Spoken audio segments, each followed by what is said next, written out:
We started harvesting winter wheat today. It's called winter wheat because we seed it in the fall. It survives the winter and then we harvest it the next year. But it has to grow a certain amount in the fall. Otherwise, we find that we have what's called winter kill, which basically means that the plants get uprooted by the frost and don't survive.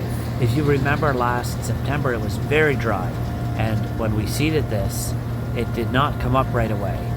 So anyway, the long and the short of it is there's a lot of timothy grass and other weeds in with the wheat.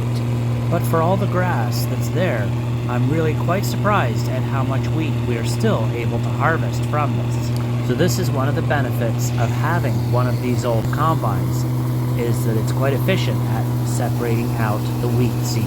And for anyone familiar with these machines, yes, we did have it jam up once. Too much green material went through and jammed up the feeder and the thresher. It took us a good hour and a half to get that all cleaned out. So from then on, we lifted the head higher to make sure we were getting less of the green material.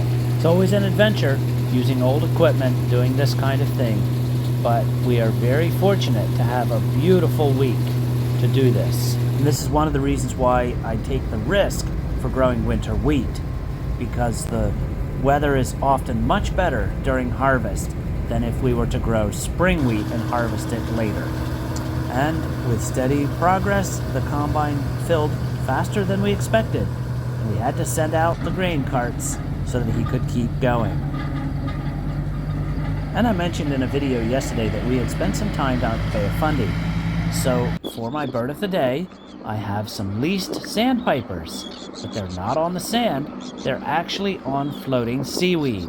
They're finding bugs and things to eat as they float along on top of the seaweed, and you would have no idea they were there unless you were with them out in the boat. And speaking of boats, it's very hard to hold a camera still when your boat is oscillating up and down with the waves. Even though there weren't a lot of waves, it was enough.